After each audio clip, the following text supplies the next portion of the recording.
Do you even know what Round and Dirty means? Nope. You for real? Yeah. Mom! You don't know what that means.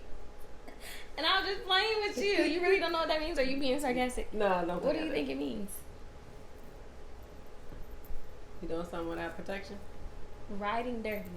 You riding on somebody? A sexual position?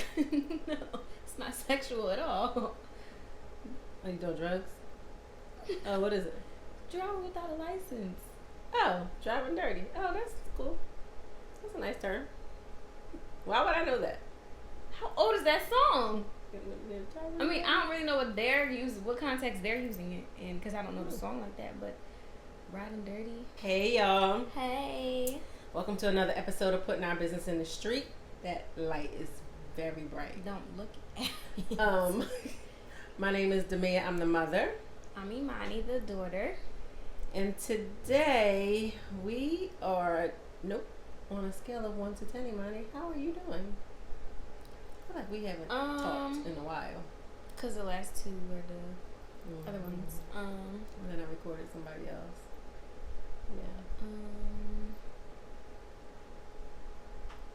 I don't know.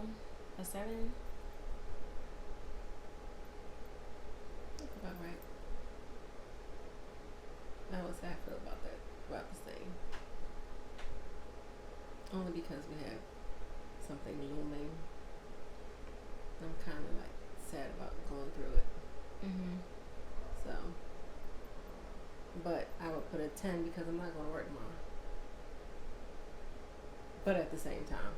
So are you a 7 or a 10? Like, which one is it? I think in this moment I could be about a 9. Yeah. So on today's topic, we are going to talk about something that I deal with that then Imani thinks she deals with as a result of me. That's what she says. So we're going to talk about paranoia, rejection, and the fear of no. And trauma. And trauma. It's like, no. You wanted to add that on. No, and all of that trauma comes up from trauma. But the trauma, my trauma is not from you, so we don't have to talk about that. Yeah, I didn't think trauma was part of it. What you traumatized about? You take your pick. What do you think? Like what? So let's just talk about paranoia first. And you think I'm paranoid in life or just with as a parent? In life. Okay, so let's just talk about paranoia as a mother. I have been the type of parent where let me know where you're going, let me know when you get there, let me know when you're on your way back, let me know, if you're going to be, not even if you're going to be out late, but it's like, let me know you got there, let me know when you're on your way back. Now that you're grown. Before, even when you were in high school, it's like, let me know you got to school, let me know you're on your way home from school. But even what you do now is what you did back then. So it hasn't changed? No. I just have accepted it. Right. But I look at it differently now than I did when I was in high school. Okay. And I don't think it was necessarily... I don't think that's being paranoid. Paranoia. That, like, I think any parent should be doing that. Right, okay. Like, just knowing your child's whereabouts. But then also it's different now because we have each other's location. You can always see where people are. Right. Whereas, I think in high school, I don't think you had... Or no, you did have my location. I didn't know because you had it through Sprint. Oh, the family locator. Yeah. And I never knew. When was that? In high school. Oh, yeah, I had that. And I'm turning when I would turn my phone off, though, we didn't have my location because your phone had to be on. Yeah. But, yeah, I didn't know you had that. So one day you told me, and I was like, you can see where I'm at? Oh, I had that to the timed. Like, if you had to be there at 7:30, my phone dinged at 7:25 to let me know where you were. If you were supposed to be leaving school at 2:40, it would ding at 2:40 to let me know where you were. That's how you set it up, or that's how it was set up? That's how I set it up. Okay. That's how you were able to set it up. So I would get a notification. So if you were supposed to be home at 3:30, it would ding me at 3:30 so I could go on and see where you were. Did you wear that ring to school today? No, I did not. So anyway, So I think I had paranoia as a parent because you are short. I didn't want to. You saw what I was about to do. Because you were short. I mean, I am a small and person. little. I'd be like, somebody could easily run down the street, grab you, throw you in the back of the van, take you to the airport, put you on a plane, and go sell you somewhere. They didn't even have to do all that. They could have been right Like, here in that's the city. my thought process. And even till today, I still think like that. I mean, that's natural as a parent to think like that. I don't think that's paranoia. That's just worried about the safety of your child. Okay. Knowing that at any given point, your child could not walk back through that door. Like, that's just Right. how I feel like you would think as a parent, period. Okay. I mean, I guess So it's when paranoia in a way, but then you also have to give certain circumstances, like, you live in Philadelphia, it's not the safest city. Mm-hmm. Certain So- parts. Yeah. I mean, all around. The city as Yeah. a whole is not safe. Right. But then paranoia to me, so outside of that, so when you think of me, when you say I think my paranoia is rubbing off on you. Because you always think the worst in every situation, which then caused me to start thinking like that. And sometimes I'd be like, now why did you even have to say that or think that? Now I'm thinking it. And then as a child, I'm easily influenced. And you're who I look to and see every day, like just me and you. So of course I'm going to naturally start to think like that because you think like that. Like you're a product of your environment. Mm-hmm. So Can you think of anything in specific? no, because it's literally every day with you. So the number one place that I feel like I have the most paranoia, and paranoia means fear of something, right? Fear, yeah. I don't know the exact definition. My phone's over No, there. I'm not. I know. It's like having a fear of something. And what I've noticed as I'm getting older, where my number one fear is being in the car.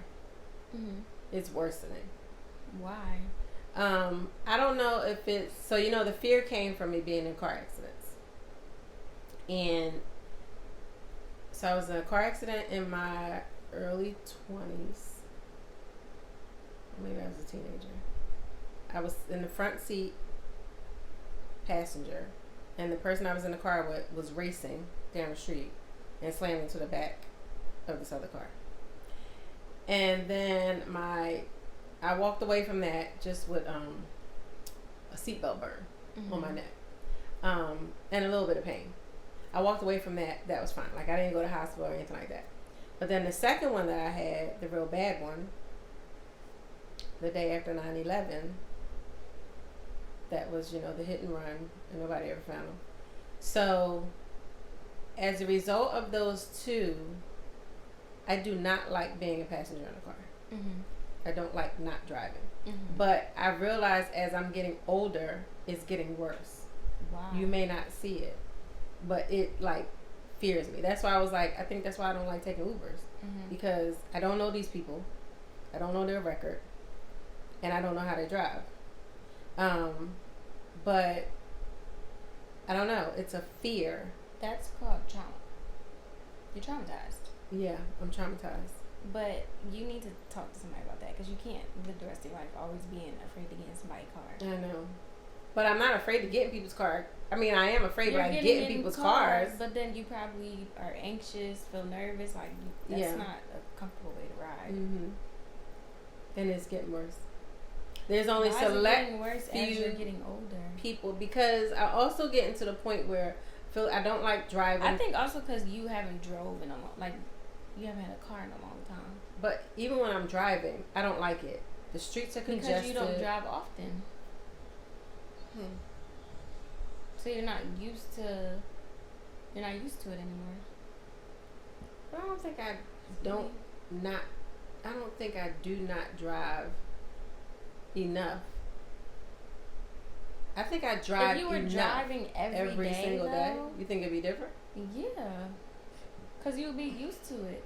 Used to how the cities are. It's everything. Like me, I know how to drive, and I was fine. I was nervous at first, but then after a while, I'm going out with my mom every day to drive. I'm getting more used to how other people drive, how Philly streets are, But now that I don't want to drive because I have not drove in so long, and it's nerve wracking. And also, like, I'm still considered like a first time driver. But if I still was driving all this time, I would have been way more comfortable because I would have been used to it. Well, I don't like it, and it's getting worse. And being in other people's cars, I just don't like it. I don't know if it's the paranoia. I don't know if it's that I'm not in control. Who's control? That's a deeper issue. But it's just the fear. Like, I have, it's just, I don't know. It just gets worse. And I always said, too, I feel like I'm scared driving because you were always scared. Like, always. So now, naturally, I'm not even on the road yet, and I'm already thinking about how many 1,000 ways I could die. I don't get that bad. Well, yes, you do. I do not think about ways that we can die in the car. I don't know I what never you said think. that out loud. I never said you said that out loud. I'm just saying, now I'm prone to think like that, too. I never said you said that. First of all, I was being dramatic, number one. Number two, I wasn't saying you said that. Yeah, I just don't like it. So well, you have to work through that. What's the other paranoia then that you think I deal with? Mom, you're such a Debbie Downer, and you always think the worst in everything. What? It's so bad. I'm not a Debbie Downer. What's a Debbie Downer? Debbie Downer is when you bring down the mood of a situation. I am not a Debbie Downer. You can be. I am not. I'm the fun person. Your friends Mom, love you're me. not fun. You're nice. That's what it is. People's parents is mean. That's what it is. But I wouldn't say fun because you're so paranoid about everything. You don't want to have fun. Like what? I don't know, but everything is just like too cool for school. That's a lie. You're reserved though. But it's not a bad thing. I don't. Though. What did you just say though? You said I don't do things because I'm paranoid. I don't think I said that. No, I said you're not the fun parent. You're the nice parent. I'm not saying you're not fun, but it's never that you were fun, quote unquote. I don't think I don't do things because of paranoia though. Exactly. I mean, you still, I don't know, you still just are paranoid all the time. And it may, cause me, I'm not necessarily paranoid, but your paranoia, I feel like gave me anxiety. Like I'm always anxious about something. Like my heart is always pounding, and I could look like this, and you would never know. That's not my fault. Yep. What's your heart pounding for right now? I didn't say right now. I don't know. I think you're exaggerating. Because you can't even give me any examples. What do you mean? Okay, first of all, you're putting me on the spot. You know when you actually ask somebody to say right then, right now, give me an example, you're not going to be able to think of one. But just because you're also just like that in general, so I don't have just one specific example. But your paranoia did give me anxiety. And who are you to say that it didn't? Because you don't know. I'm pretty sure that's where it rooted from. Anxiety don't just come out of nowhere. It's rooted from something. Okay, I got you. Well, I would say that I'm going to work on it, but I don't know if I can work on it. What? Getting over it. Yeah, you is. It's a fear. You shouldn't fear anything but God. It's not necessarily fears are not. fear. I'm not saying fears aren't real, but like I don't know if it's real. paranoia or if I'm just very much aware. No, you're paranoid. You can be aware and not be paranoid. Like I'm very much aware of my surroundings. I'm very much aware of things, like yeah, but you don't have to be scared. your in pocketbook. the process. Like one thing I was thinking about just now. You know how we'd be in the store and that day your bag was in the basket, and I was like, you really shouldn't put your bag there. And you're like, I'm right here. You know what I'm talking about? I think we were in Target. It was recent. Yeah, and your bag, you put your bag in the, where the kids sit. But what bag would I have had? Because normally That I bag. wear a crossbody. Your bag that you was carrying. Okay. And I was like, don't put it in the basket because somebody could just walk up and snatch it. I think you said that, and I was literally leaning on the basket right here. No, you were turning around, looking at the shelf, and the bag was over there. But where were you? It doesn't matter. It should But have I'm been saying on your shoulder. I only did that because I knew that. If I was by myself, I would have never did that. Oh, okay. Stuff like that. Like, I think stuff like that is probably Mom, excessive you paranoia. leave the cart all the way down there and go up the aisle this way. Not like, with my bag in it. But still, you will do that. Different. That's different. I'm Somebody talking can about steal your cart. cart. I don't care about the cart. I know, haven't 'cause you paid have all for it the yet. groceries in there. Imagine somebody stealing your cart. You gotta reshop all over again. You have a full cart of At groceries. least I'm still in the store. I'll be irritated. I'm walking out. I'm not doing that again. That wouldn't kill me. That wouldn't bother me. At least my That would make me mad because that's petty. Like, you had all these groceries in your cart. You turn around for 2 seconds, turn back, your whole cart is gone. I would be $100 worth of groceries, and then you gotta reshop all over again. You would be annoyed. I would, but I'm not leaving. You're gonna reshop? Yes. Obviously, I came here for groceries. I'm done for the day. So we'll try again tomorrow. Yes. No, because I don't want to come back tomorrow. I am here now. So we're going to do this right now. That's what's going to happen with that. So that's the thing of paranoia. Then we have, do you want me to talk about rejection, no, or trauma? We don't have to do trauma. Okay. But I don't know. You're the one who brought these up, so I don't know like exactly what capacity you want to talk about it in. So you can start, and then I'll just So then when it comes to fall in line.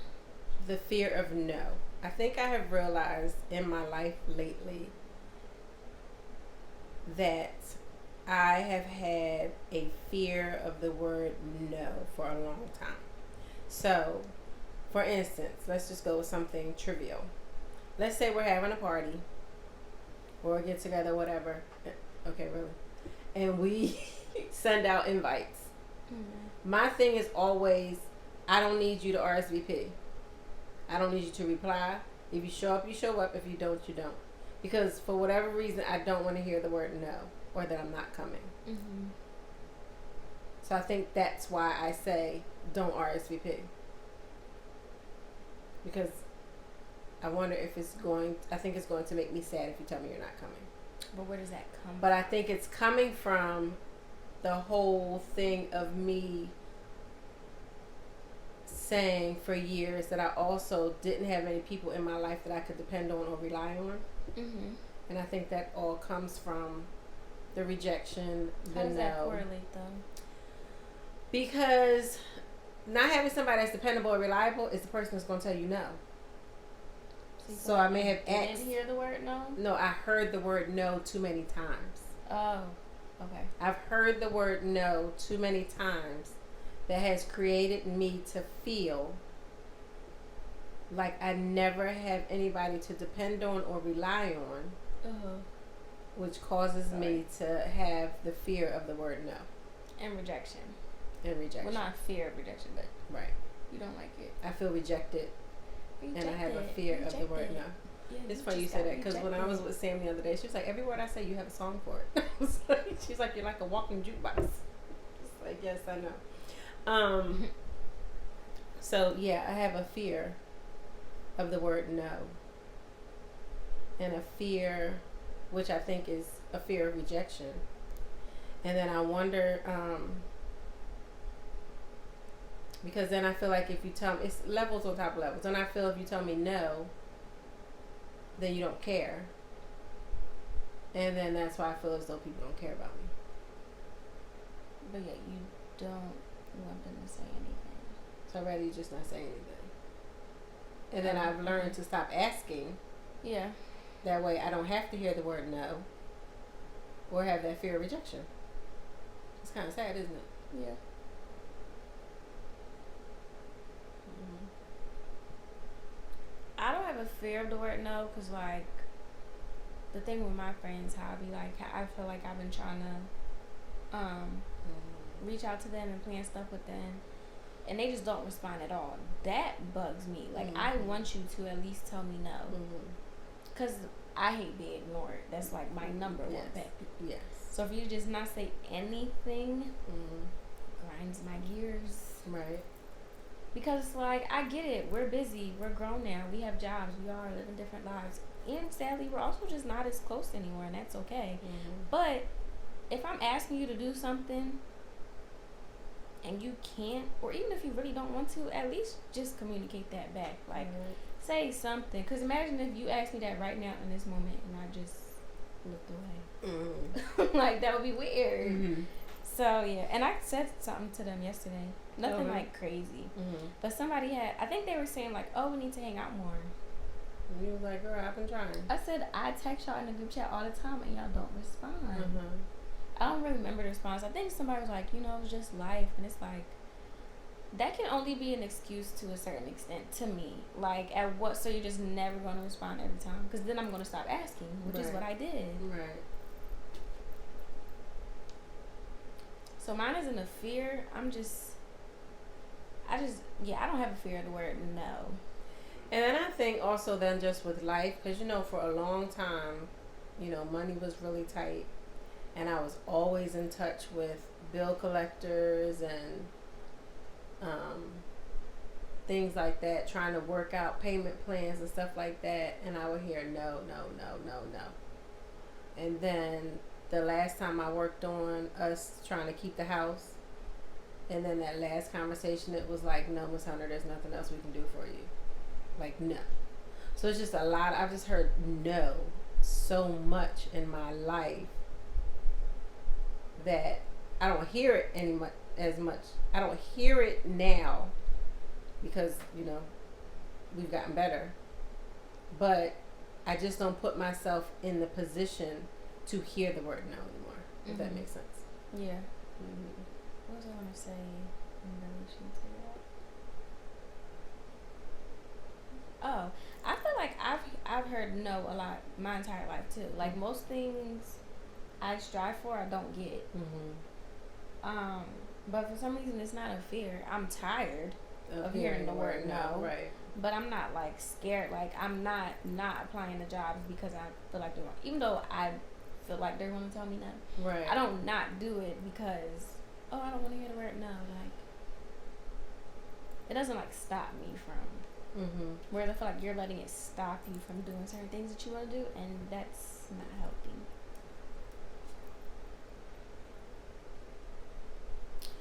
Yeah. You're right. Thanks. I think I should have went to school and be a therapist. It's never too late. Yes, it is. You can go. I'm not doing it again. No, thank you.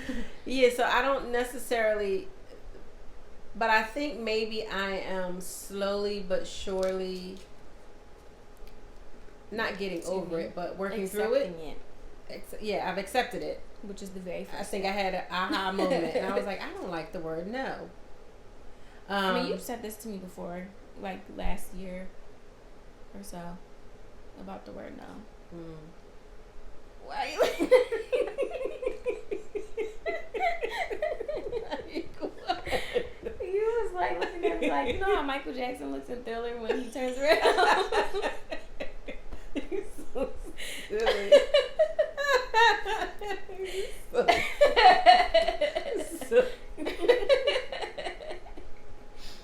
Oh God, you so silly. Like, you look scared, but like, you like.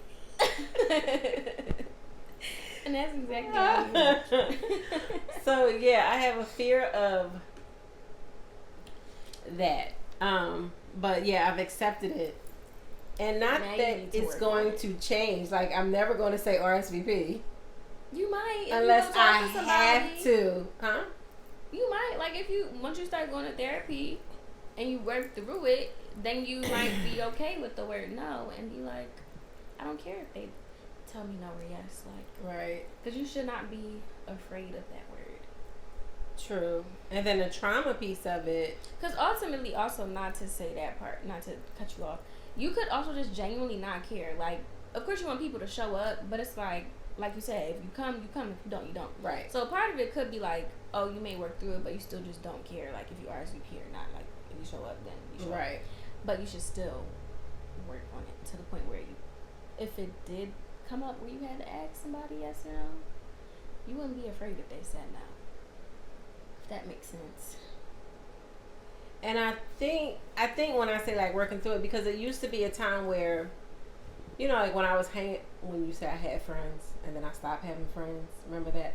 I stopped asking them to do things because I got tired of hearing the word no. So then I stopped. Excuse me. But now, like, I need to send a text out today, like, when's our next girls' night? When's our next? And then the other person I have lunch with, like, I need to send those out now. Like, I do that often because I know time. But I feel like now you're in a place where your circle is down to do everything. Because they're reliable and dependable. Exactly. Well, just how so I was feel. surrounding myself with people who weren't reliable and dependable. I mean, I don't know. I mean, that's how you feel. Or that they were the wrong type of people to have. Because I feel like with me, like, I could see myself being friends with, like, the Philly crew. I see us being friends forever. Like, I don't feel like we would ever, like, I feel like we may fall off a little, may not be as close, but I don't think we would never not be friends. But I don't think that makes them not reliable or dependable just because we can't hang out. Because they might be reliable and dependable, like, in other ways. But they just may not be the friends you go. You know how you have certain people for certain things? They just might not be the friends that you can go to when you're trying to think of something quick to do. On the spot. And that's how I felt. Like, a lot of things that I was trying to do, like, I would ask them the day of or a couple days in advance, and for some people it don't work out like that. Right. But then there was other times where I would ask a little bit in advance and I'm still not even getting an answer.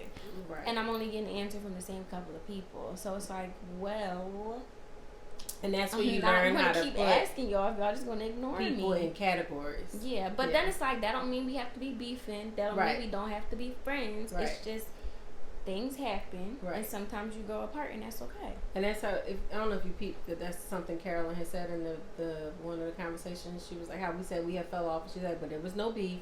Exactly. There was no tension. Because people there was no do nothing. that. Like, life just happened. Oh, she stopped talking to me. We don't talk to me. And it's normal to get into your feelings. Because I was in my feelings about it too. But it wasn't like I unfollowed them on Instagram. I deleted their number. I was talking trash about them on the internet. Like, no. It was. But I used to be that person. Where if you said no to me, no, I cut you off. Like one time. Yeah. See, yeah, that's toxic. It was the rejection piece. So you didn't give people chances. What about your relationships? Was you giving these men chances, but not your friends? Whoa. You probably. You're not. I know for a fact that you are. No, and then that's another piece when it comes to relationships. That's rejection. That he was not dependable and reliable. Who? You're not talking about the last one. No, not the last one. Oh. The two before that. Oh. Were not dependable and reliable. So that like set me off into a tone, which not unfortunately, because it turned out to be a good thing. So when I got to this last relationship, it was like, look, this is what I've gone through. If you can't be dependable and reliable, we can't move no forward. It can't even go nowhere. I didn't think I had to put the other anyway. So, but he turned out to be very dependable, very reliable, and everything that I needed. So it was just. But then I think I was more vocal, so I knew I wasn't gonna. You knew what you. I knew what I wanted.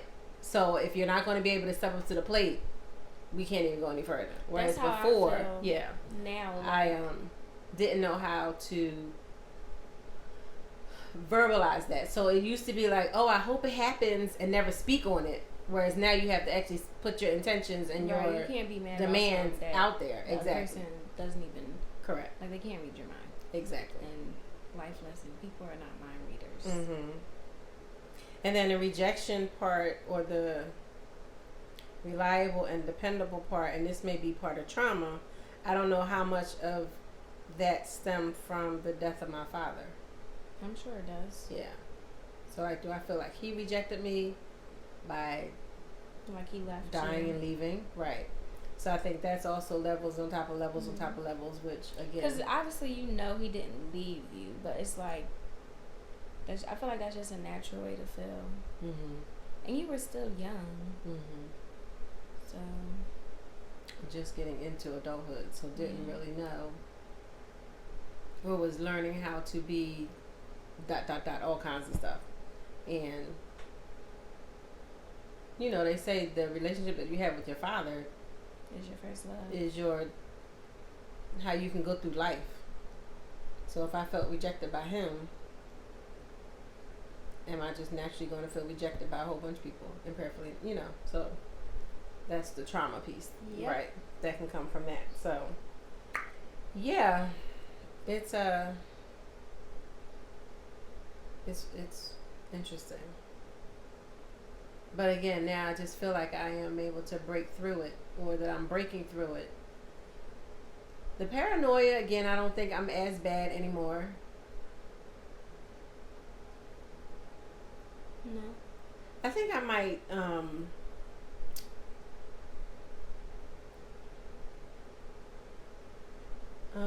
what's the word?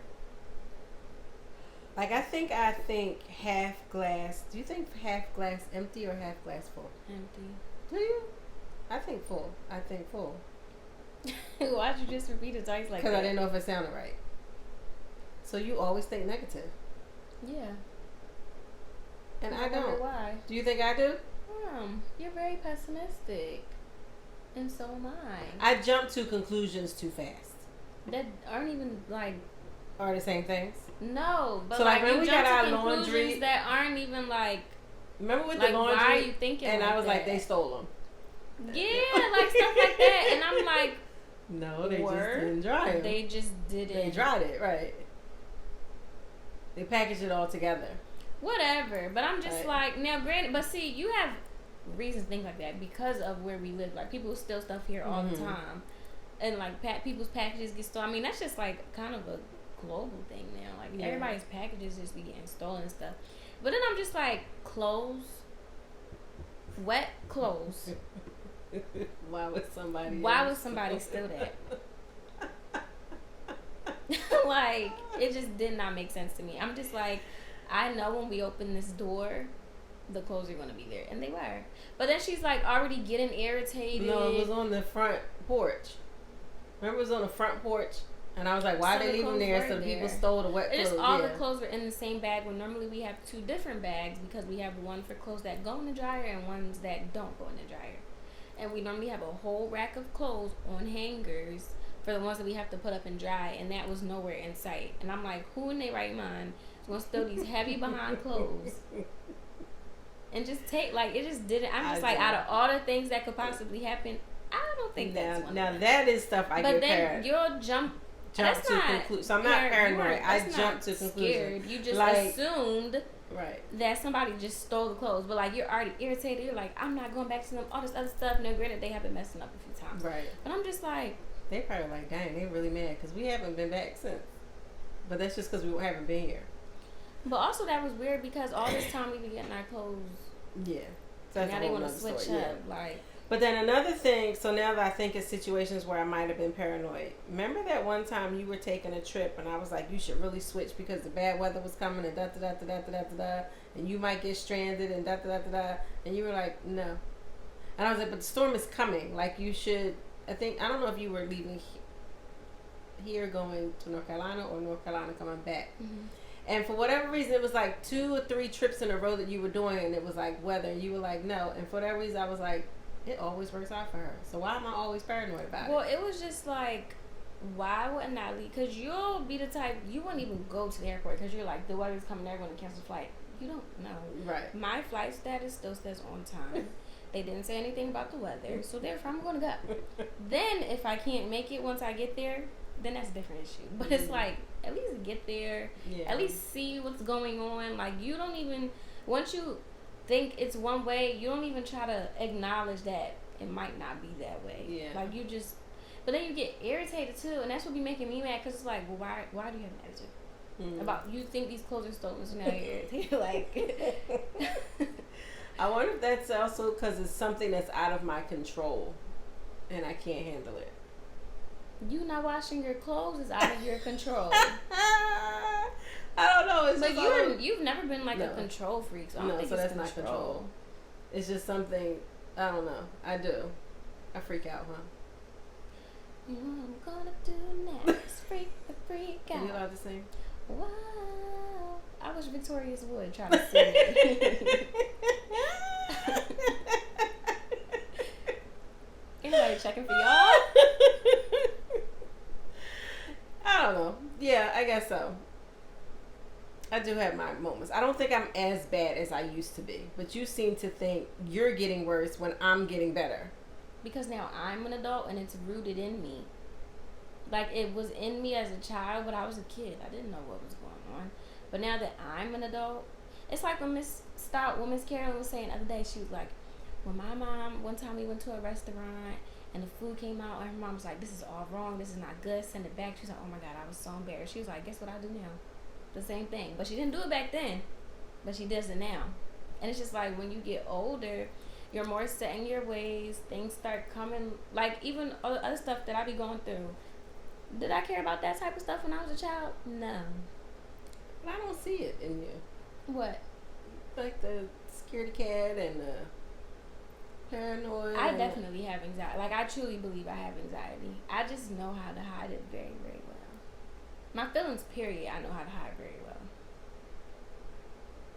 But I don't walk around like, oh, I have anxiety, because like everybody thinks I have anxiety. Mm-hmm. People like to play with the word, and it's like, I don't know for sure. I feel like I do, but I don't know for sure. But I'm like, the feeling that I get, I'm pretty sure that's the definition of anxiety.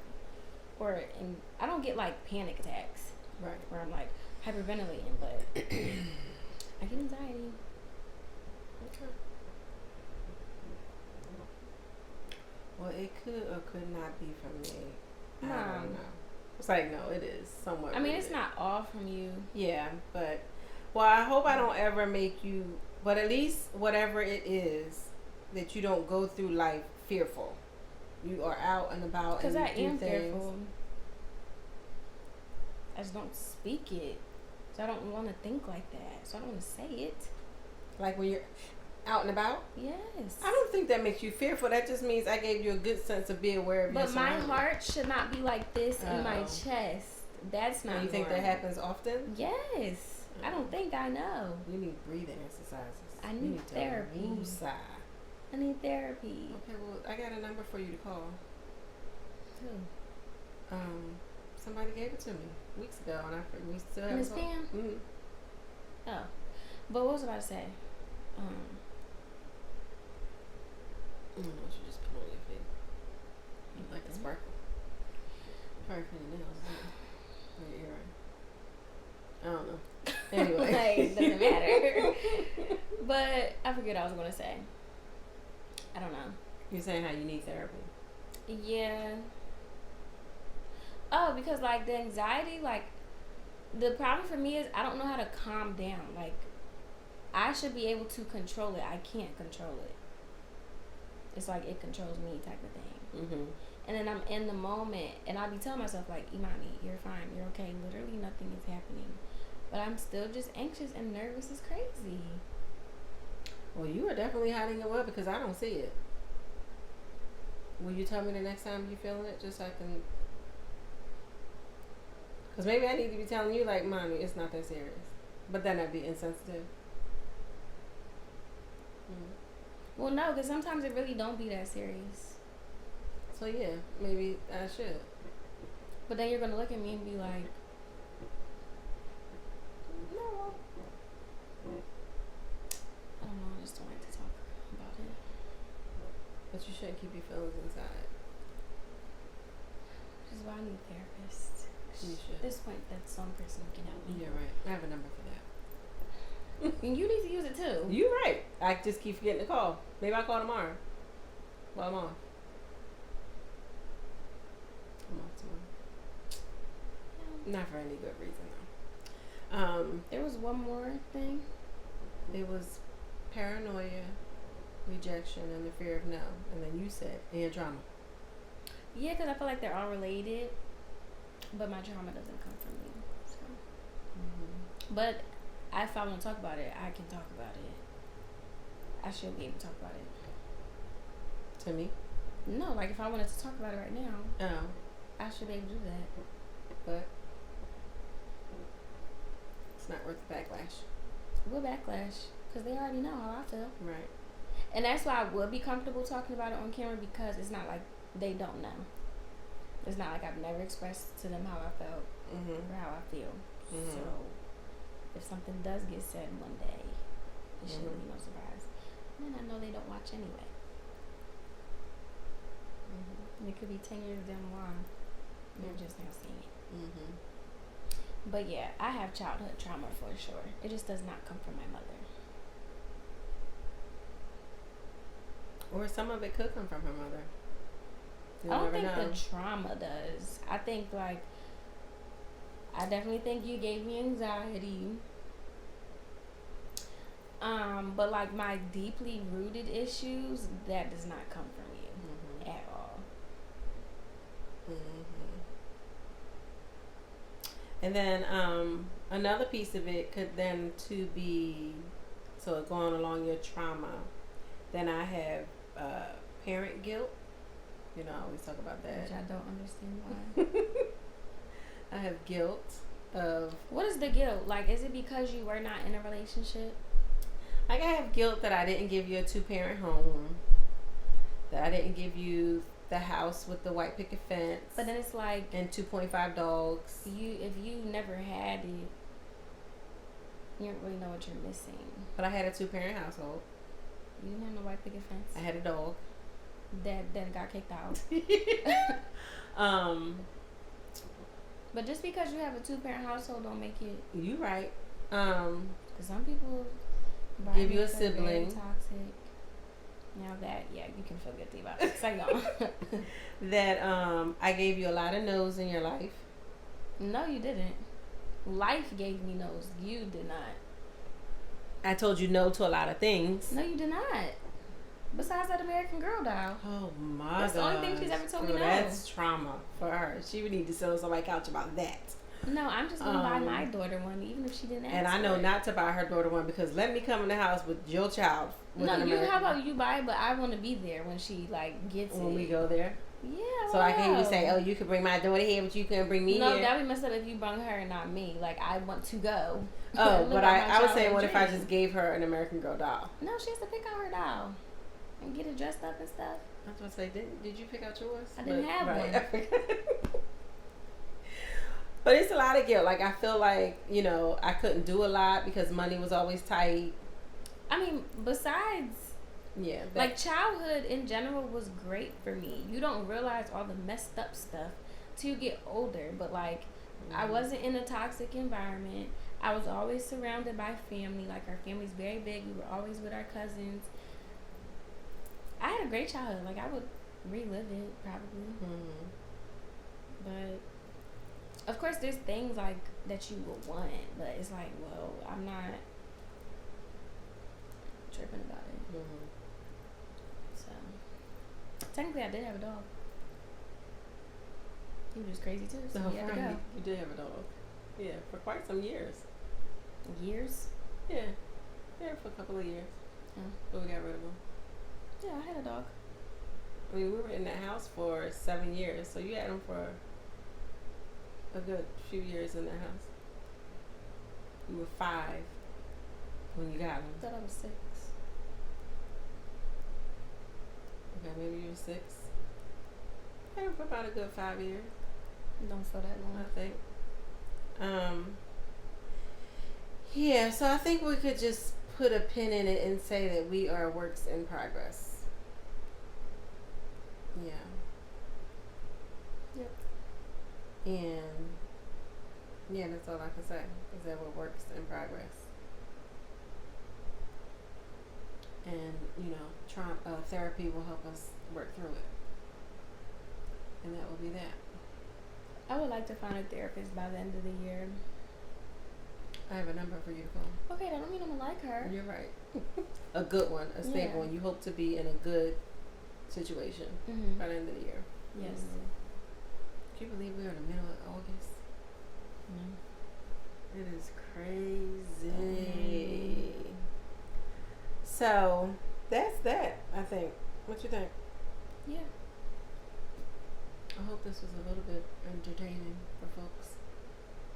I feel like we were kind of dry. I'm tired. I'm not even gonna hold. Imani doesn't always like to talk about subjects that are deep. It's too deep. I don't want to talk about that. It's too deep. Just not when it relates to me. Did this relate to you? This is all about me? Yeah, it's mostly you. Oh, okay. So you're okay with that? Oh, okay. So yeah, that's all we got. I don't know. I don't feel like we were as lively as normal, but it was kind of a womp conversation. Yeah, I'm just And tired. I don't know if I will. The car thing, I don't know how that's going to work with me being the passenger in other people's cars. I don't know if I ever get over that. I think you have anxiety when it comes to that. Yeah, I And do. you need to like work on that. Mm-hmm. Are you like messing with the table? A little bit. I can feel it, and I don't think you should do that. Since your mic is on it. I don't know how I'm going to get over that. It's not really for you. I mean, it's for you to figure out, but like once you go to therapy, they can like tell you. Or like help you and show you ways to try to get over it. No, because they said, like I heard the other day, that the one way for you to get over your fear is to do what's making you fearful. And I get in people's cars, I just don't like it. Can I just not like it? But you shouldn't have anxiety every time. Who wants to live like that? You would be okay living like that for the rest of your life? No, I think I'll just be okay with just being the driver for the rest of my life. But you are not going to be the driver every single time. I could be. Okay, let's see how that works Or out. I'll for just you. meet you there. What is it now? You can't. So. So we'll see what happens. And on that note, folks, thanks so much for watching. Thanks so much for listening. Please make sure you on YouTube like, comment, and subscribe. Mm-hmm. If you're listening on Spotify, there's a comment section on Spotify Or any streaming platform. Oh, there are. Anywhere. I mean, I'm anywhere you assuming- can comment. Please leave a comment. Please make sure you like, that you follow, you subscribe, or whatever it is requirement is on any platform that you're listening or watching. Yes, and follow us on Instagram and TikTok at Business Streets Pod. Yes. And that's it. Until next time. Bye. Bye.